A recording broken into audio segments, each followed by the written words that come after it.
Hello friends, welcome to पाठशाला point. आज से हम लोग स्टार्ट करेंगे भूगोल। भूगोल जो होता है किसी भी पीसीएस एग्जाम या फिर यूपीएससी में ऑप्शनल के साथ साथ सामान्य अध्ययन में भी एक इम्पोर्टेंट सब्जेक्ट होता है। तो स्टार्ट करते हैं भूगोल। भूगोल में जो हमारा पहला हिस्सा होगा, पहला जो चैप्टर होगा वो होगा भू आकृति विज्ञान, जियोमॉर्फोलॉजी। होता क्या है कि जब आप मूवी डिसाइड करते हो तो आप किस बेसिस पे डिसाइड करते हो? उस मूवी के हीरो के बारे में आइडिया रहता है, पता रहता है, फिर पता करते हो हीरोइन कौन है। तो इससे आपको क्या होता है, एक मोटा मोटी आइडिया और इंटरेस्ट आ जाता है कि उस मूवी को देखना है या नहीं देखना है। ठीक वैसे ही कोई चैप्टर जब आप स्टार्ट करते हो तो उस चैप्टर को स्टार्ट करने के पहले अगर हम टॉपिक जान लें कि इस चैप्टर में हमें क्या क्या पढ़ना है तो एक इंटरेस्ट आ जाता है, एक आइडिया लग जाता है, एक रेंज पता होता है कि हमें इस चैप्टर में क्या पढ़ना है, कहाँ पे कौन सा पार्ट इम्पोर्टेंट है, कौन सा पार्ट इम्पोर्टेंट नहीं है। तो चैप्टर स्टार्ट करने के पहले हम जान लेते हैं कि इस चैप्टर में हमें कौन कौन से टॉपिक जो है वो कवर करने हैं। तो पहला जो टॉपिक होगा इस चैप्टर के अंतर्गत वो होगा पृथ्वी की आंतरिक संरचना। पृथ्वी की आंतरिक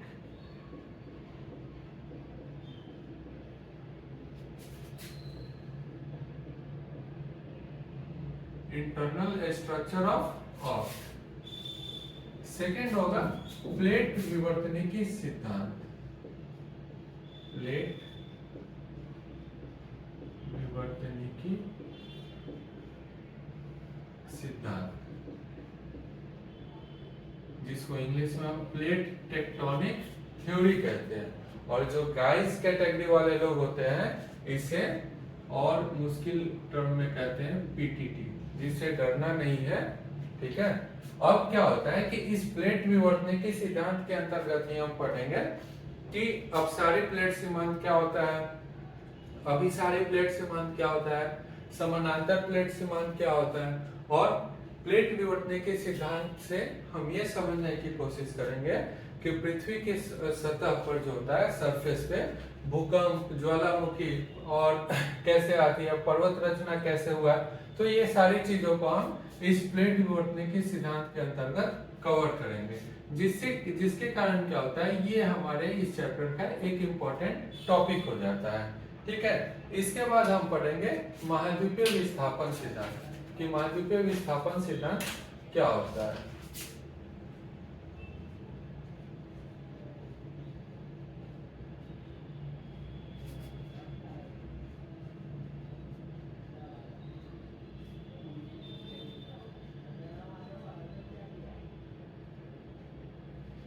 महाद्वीपीय विस्थापन सिद्धांत के बाद अगला जो पढ़ेंगे वो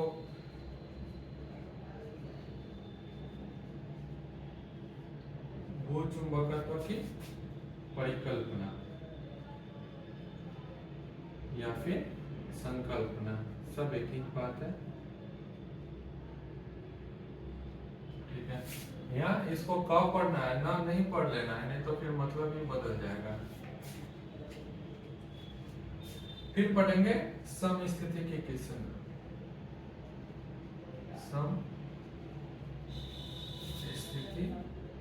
की संकल्पना।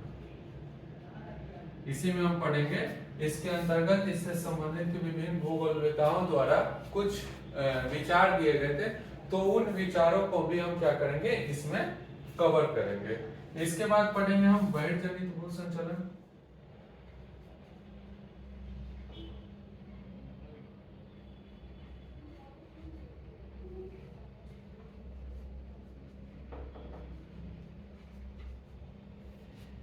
बहिर्जनित भू संचलन, इसमें हम अपक्षयन को पढ़ेंगे, अपरदन पढ़ेंगे और वृहद क्षरण पढ़ेंगे, वेदरिंग, इरोजन और मास वेदरिंग। ठीक है। अपरदन में ही हम लोग एक और टॉपिक पढ़ेंगे, सब टॉपिक पढ़ेंगे जो डेविस और प्लेग का अपरदन सिद्धांत होगा, उसको पढ़ेंगे। इसके बाद पढ़ेंगे हम ढाल विश्लेषण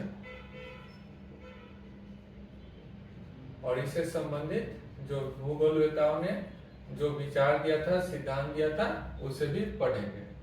ठीक है। ढाल विश्लेषण, ढाल विश्लेषण के बाद पढ़ेंगे हम लोग अपवर्तनात्मक, अपवर्तनात्मक सतह, इरोजनल सरफेस।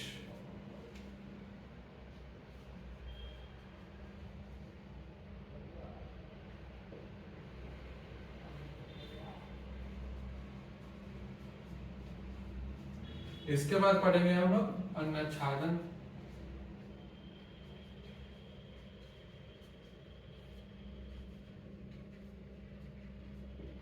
कालानुक्रम। फिर पढ़ते हैं अगला जो टॉपिक होगा वो हमारा होगा जलधारा आकारिकी, जिसको हम लोग क्या कहते हैं, चैनल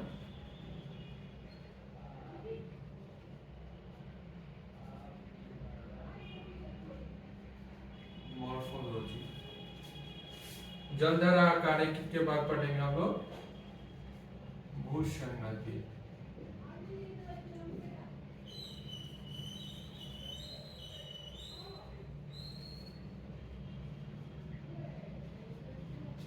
और जब इतने सारे टॉपिक पढ़ लेंगे तो हमारे पास क्या आएगा, एक नॉलेज की सुनामी आएगी। तो लास्ट में हम लोग पढ़ेंगे एक लास्ट टॉपिक जिसको हम लोग सुनामी कहते हैं। तो ये सुनामी, तो इतने सारे टॉपिक हैं जिसको हम लोग इस भू आकृति विज्ञान के अंतर्गत हम क्या करेंगे, कवर करेंगे। इसमें कुछ सब टॉपिक भी हैं, कुछ सिद्धांत भी हैं, विचार हैं, तो उन सारे को एक एक करके हम क्या करेंगे, पढ़ेंगे।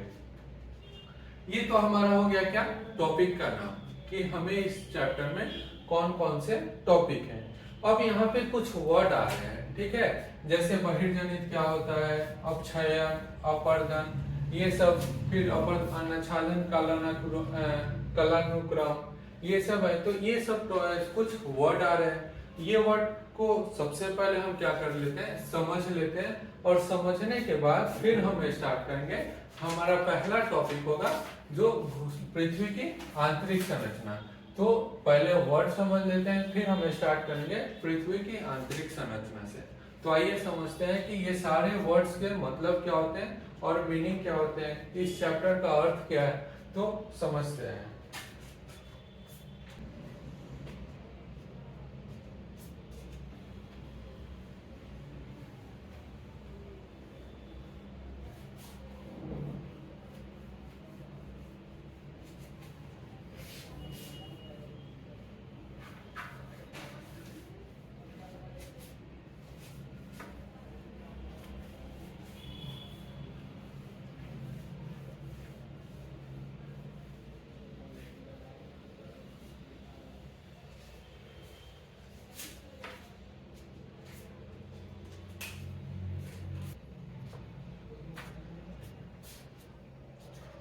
भू आकृति विज्ञान, भू आकृति विज्ञान होता क्या है कि देखिए, भू भू मतलब क्या होता है, पृथ्वी, और आकृति, आकृति मतलब क्या होता है, स्थल स्वरूप,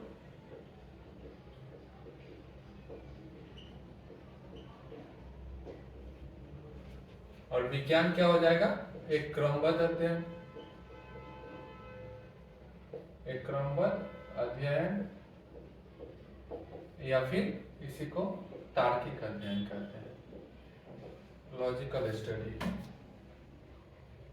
तार्किक अध्ययन या विश्लेषण, जो आप कहिए। तो देखिए, भू आकृति विज्ञान में भू का मतलब हो गया पृथ्वी, आकृति का मतलब हो गया स्थल स्वरूप, और विज्ञान का मतलब हो गया क्रमबद्ध अध्ययन या तार्किक अध्ययन।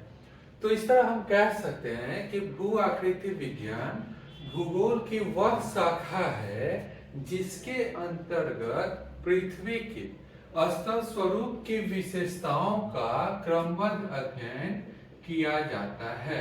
हम कह सकते हैं, इसके नाम से हमें पता चल रहा है, ठीक है।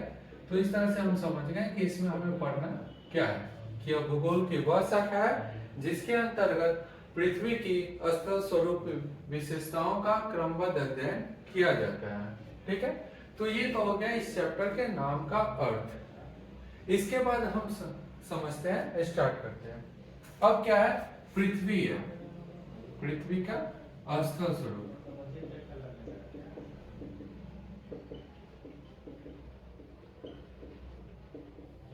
तो पृथ्वी का अस्थल स्वरूप जो है ये क्या है, ये अस्थायी है और परिवर्तनशील है। क्या है? अस्थायी और परिवर्तनशील है।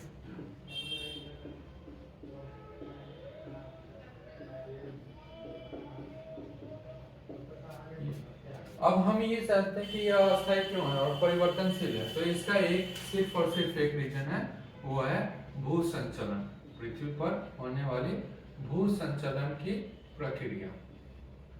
अब ये भू संचलन होता किसके कारण है, तो ये भू संचलन होता है, क्या होता है कि पृथ्वी के सरफेस पे बल लगता है, फोर्स, और उसी फोर्स के कारण जो है वो भू संचलन होता है, और उस भू संचलन के कारण पृथ्वी का अस्थल स्वरूप जो है वो अस्थायी और परिवर्तनशील है।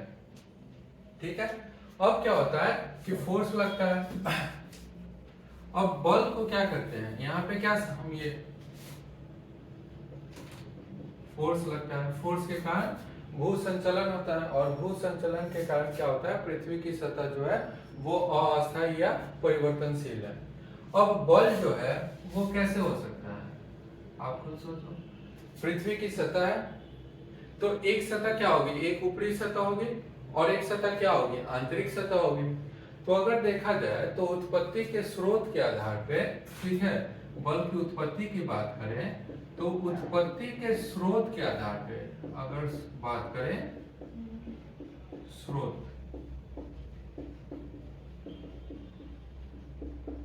स्रोत के आधार पे दो ही इसके प्रकार हो सकते हैं। क्या कि बल का क्या, पृथ्वी का क्या हो सकता है, एक ऊपरी सतह हो सकता है और दूसरा क्या हो सकता है, आंतरिक सतह हो सकता है। तो पृथ्वी के ऊपरी सतह पर लगने वाले बल को हम क्या कहेंगे, ऊपरी सतह पर लगने वाले बल को हम क्या कहेंगे, बहिर्जनित बल।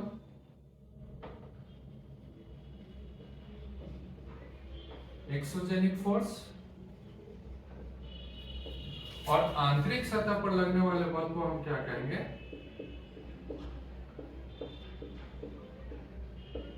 आंतरिक सतह पर जो बल लगेगा उसको कहेंगे हम अंतर्जात बल, अंतर्जात बल, इंडोजेनिक फोर्स। तो ये हो गया कि बल की उत्पत्ति के स्रोत के आधार पे हम बल को दो प्रकार में डिवाइड कर सकते हैं। एक पृथ्वी की ऊपरी सतह पर जो बल लगेगा उसको बहिर्जनित बल कहेंगे, और पृथ्वी के आंतरिक सतह पर जो बल लगेगा उसको हम अंतर्जात बल कहेंगे। अब क्या होता है कि पृथ्वी की आंतरिक सतह में जो परिवर्तन होता है वो किस बल के बेसिस पे होगा, किस बल के कारण होगा, आंतरिक सतह में कौन सा बल लग रहा है, अंतर्जात बल लग रहा है, तो उसके आंतरिक सतह में जो परिवर्तन होगा वो उसके किसके कारण होगा, पृथ्वी के आंतरिक सतह में जो परिवर्तन होगा वो किसके कारण होगा, अंतर्जात बल के कारण होगा। ठीक है। तो अब हम बात करते हैं कि एक तो भौतिक, पृथ्वी की भौतिक अवस्था में परिवर्तन या संरचना कहिए, परिवर्तन किसके कारण होगा, अंतर्जात बल के कारण।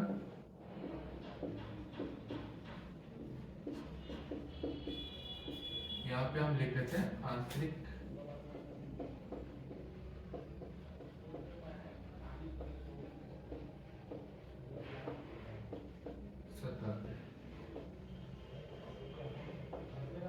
पृथ्वी की आंतरिक सतह के भौतिक अवस्था में परिवर्तन जो होता है वो अंतर्जात बल के कारण होगा, क्योंकि जो इंटरनल सरफेस होता है, जो आंतरिक सतह होता है, उस पे तो यही बल लगता है, तो इसी कारण परिवर्तन भी होगा।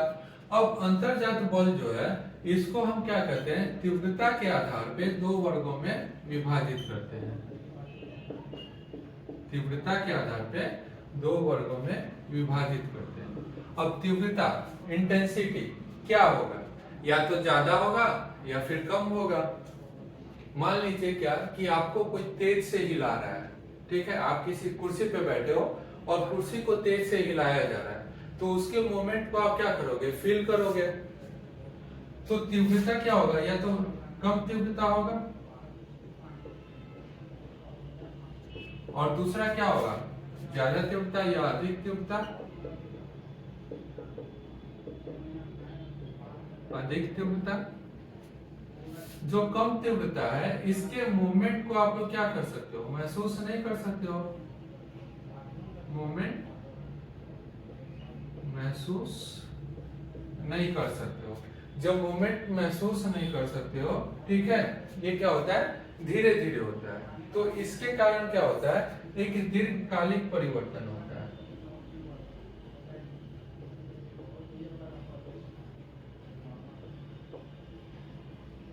पृथ्वी की सतह पे दीर्घकालिक परिवर्तन होता है, ठीक है।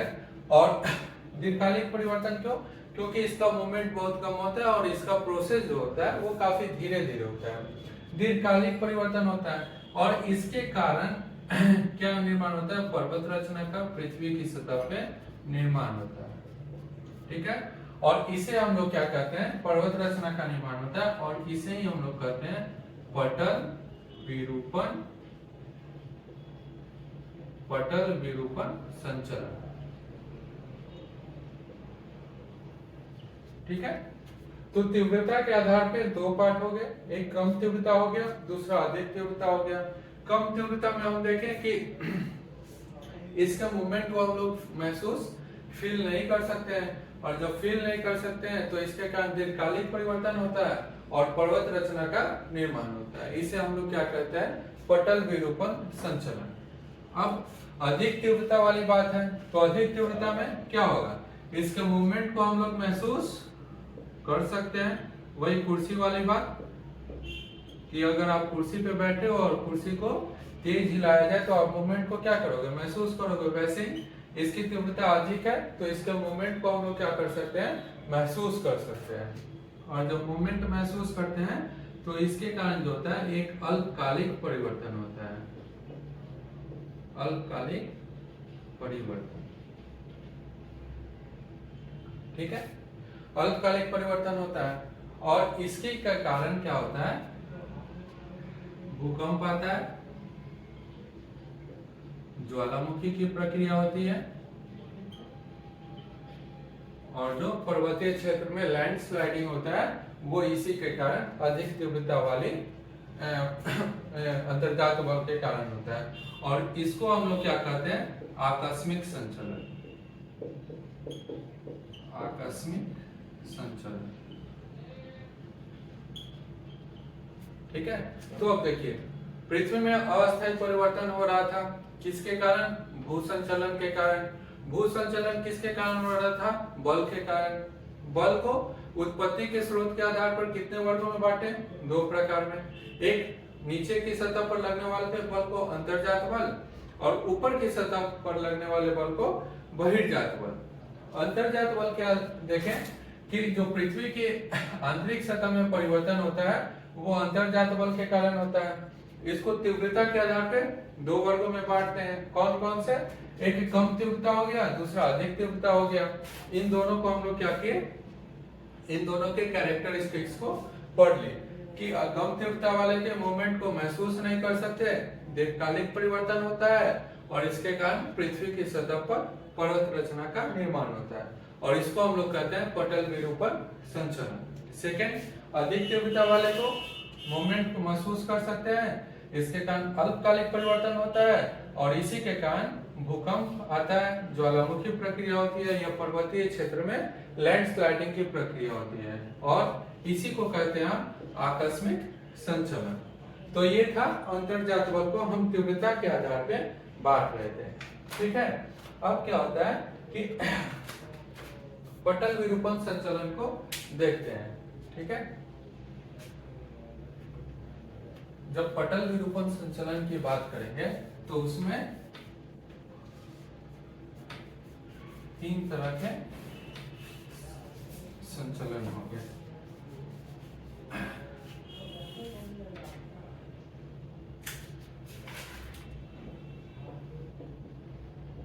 पटल विरूपण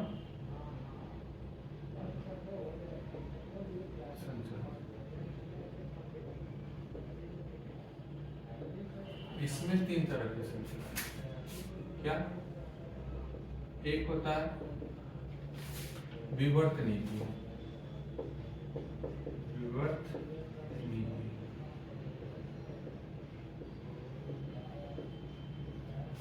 दूसरा होता है समस्थैतिक,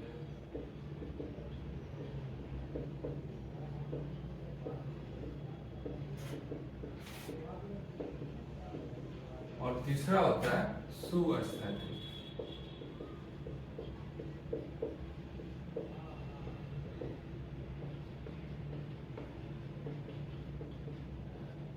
ठीक है, विवर्त नीति को टेक्टोनिक कहते हैं,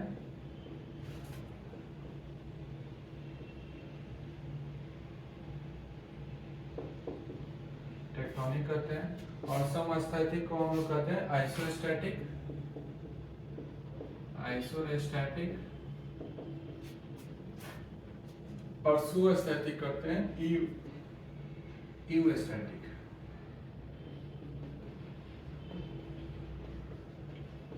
ठीक है, अब देखते हैं कि पटल विरूपण संचलन को हम लोग तीन पार्ट में बांटते हैं, और ये तीन पार्ट हो जाता है। एक पहला विवर्तनिकी संचलन, समस्थैतिक संचलन और सुस्थैतिक संचलन, जिसको इंग्लिश में टेक्टोनिक मूवमेंट, आइसोस्टैटिक मूवमेंट और यूस्टैटिक मूवमेंट कहते हैं। अब देखते हैं कि इन तीनों के अंतर्गत होता क्या है। तो विवर्तनिकी संचलन के अंतर्गत जो होता है वो होता है स्थल स्वरूपों की उत्पत्ति होती है, स्थल स्वरूपों की उत्पत्ति, मतलब कि जब विवर्तनिकी संचलन होगा तो स्थल स्वरूप की उत्पत्ति होगा। ठीक है, अब समस्थैतिक संचलन, इसके अंतर्गत क्या देखते हैं कि जब स्थल स्वरूप में किसी बाह्य कारण से जब असंतुलन की स्थिति उत्पन्न होती है तो खुद को वो संतुलित करने का प्रयास करता है, तो ये समस्थैतिक संचलन के अंतर्गत होता है। ठीक है, कि जब बाह्य कारण से क्या होता है, असंतुलन की स्थिति उत्पन्न होती है तो उसे समस्थैतिक संचलन कहते हैं, खुद को संतुलित करने का प्रयास करता है इसकी मदद से। अब सुस्थैतिक संचलन क्या होता है, तो महासागर के नितल पर इसकी प्रक्रिया होती है, महासागर के नितल पर, महासागर के नितल पर होने वाली समस्थैतिक संचलन।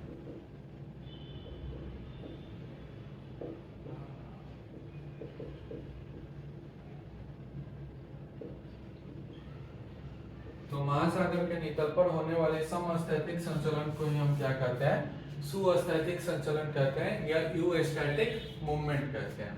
ठीक है, अब हम लोग किससे बांटेंगे, अब हम लोग विवर्तनिकी संचलन के टाइप्स देखते हैं कि विवर्तनिकी संचलन आखिर होता क्या है। ये तीन देखिए,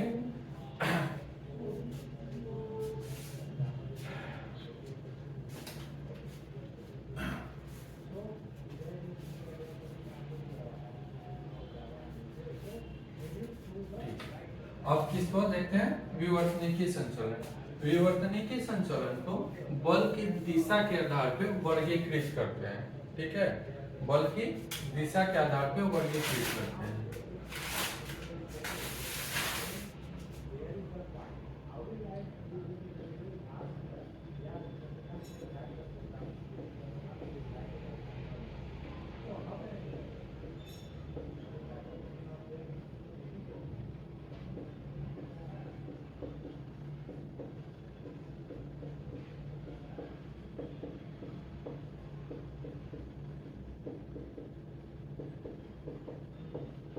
तो विवर्तनिकी संचलन को हम बल की दिशा के आधार पर इसका वर्गीकरण करते हैं।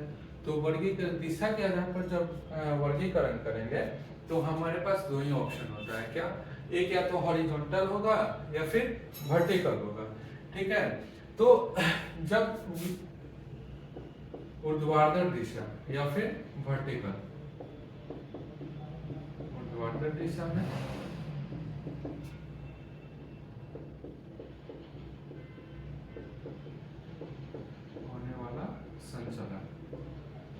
और दूसरा क्या हो जाएगा, क्षैतिज या हॉरिजॉन्टल।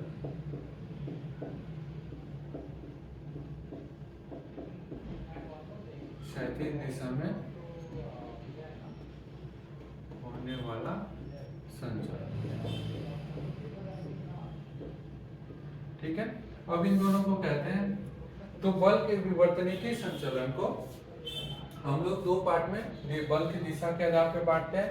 एक ऊर्ध्वाधर दिशा में होने वाले संचलन को हम लोग महादेशजनक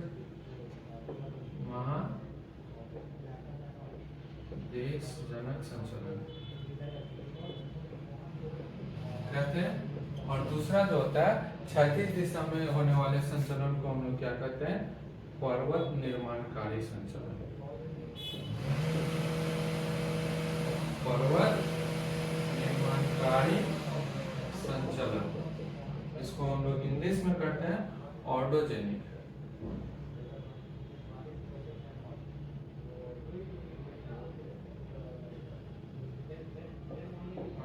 मूवमेंट।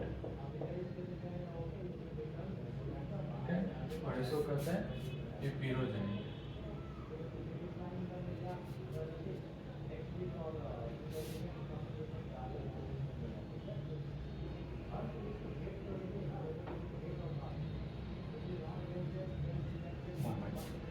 ठीक है, तो विवर्तनिकी संचलन को हम लोग दो पार्ट में बांटे, क्या कि बल की दिशा के आधार पर एक ऊर्ध्वाधर दिशा में होने वाले संचलन महादेशजनक संचलन, और क्षैतिज दिशा में होने वाला संचलन जो होता है वो पर्वत निर्माणकारी संचलन होता है। ठीक है, तो ये हो गया अंतर्जात बल।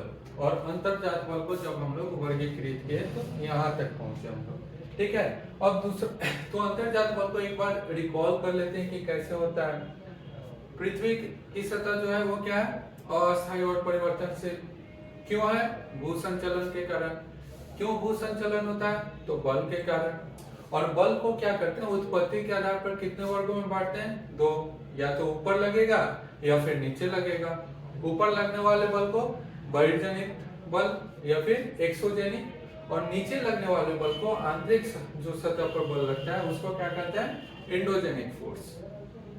अब अंतर्जात बल के कारण ही पृथ्वी की आंतरिक सतह में भौतिक परिवर्तन होता है। तो जब उसमें भौतिक परिवर्तन होता है तो अंतर्जात बल को हम क्या करते हैं, तीव्रता के आधार पे बांटते हैं।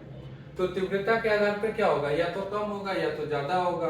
जो कम होगा उसके मोमेंट को महसूस नहीं कर सकते हैं, उसके कारण क्या होगा, ये पर्वत रचना होगा, ये सब होगा, और उसको हम लोग क्या कहते हैं, पटल विरूपण संचलन। सेकेंड, तीव्रता अधिक होगी, मूवमेंट को महसूस कर सकते हैं, परिवर्तन अल्पकालिक होगा, और भूकंप ज्वालामुखी की प्रक्रिया होती है, और पर्वतीय क्षेत्र में लैंडस्लाइडिंग वगैरह होता है, और इसको कहते हैं हम लोग आकस्मिक संचलन। अब पटल विरूपण संचलन को हम लोग तीन पार्ट में बांटे। कौन कौन से? एक हो गया आपका विवर्तनिकी संचलन, दूसरा समस्थैतिक, और तीसरा सुअस्थैतिक। विवर्तनिकी में क्या होता है, अस्तल स्वरूपों की उत्पत्ति होती है। समस्थैतिक में क्या होता है कि जब बाह्य कारक के कारण अस्तल स्वरूप असंतुलित हो जाता है तो खुद को संतुलित करने का प्रयास करता है, और उसी को हम लोग कहते हैं समस्थैतिक संचलन। तीसरा क्या हो जाता है, सुअस्थैतिक। तो महासागर के नितल पर होने वाले समस्थैतिक संचलन को ही हम लोग सुअस्थैतिक कहते हैं। अब विवर्तनिकी संचलन को दो पार्ट में बांटे। एक बल की दिशा के आधार पे, क्या ऊर्ध्वाधर दिशा में लगने वाले बल को महादेशजनक संचलन, और क्षैतिज दिशा में लगने वाले बल को पर्वत निर्माणकारी संचलन। तो ये था हमारा अंतर्जात बल। अब हम लोग क्या पढ़ते हैं, अब बहिर्जात भू संचलन के बारे में थोड़ा सा एक आइडिया लगा लेते हैं, फिर हम लोग का चैप्टर तो स्टार्ट होने ही वाला है। जो हमारा पहला चैप्टर होगा वो क्या होगा, पृथ्वी की आंतरिक संरचना। तो एक लास्ट टॉपिक है आज का, वो क्या है, बहिर्जनित संचलन।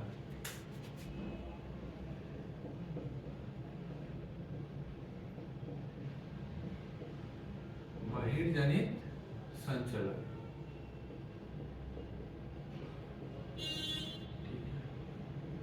अब बहिर्जनित संचलन क्या है, इसे तो सबसे पहले हम क्या कहते हैं कि एक विनाशात्मक संचलन भी कहते हैं।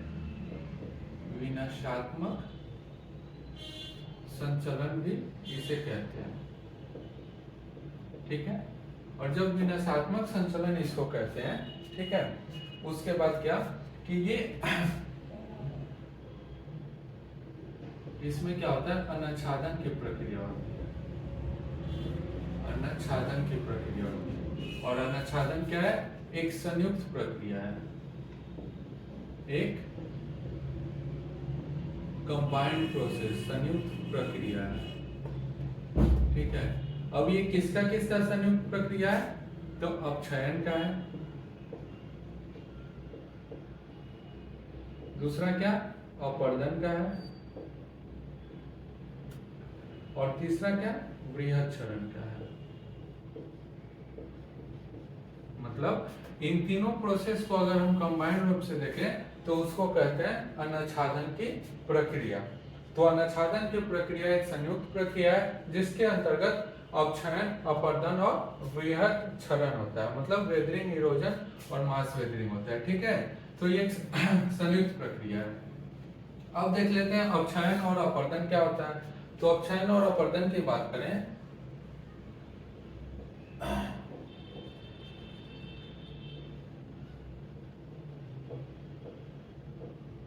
ये अपक्षयन होता है जब इसी का ट्रांसफर होता है, तो ये आपका अपर्दन हो गया।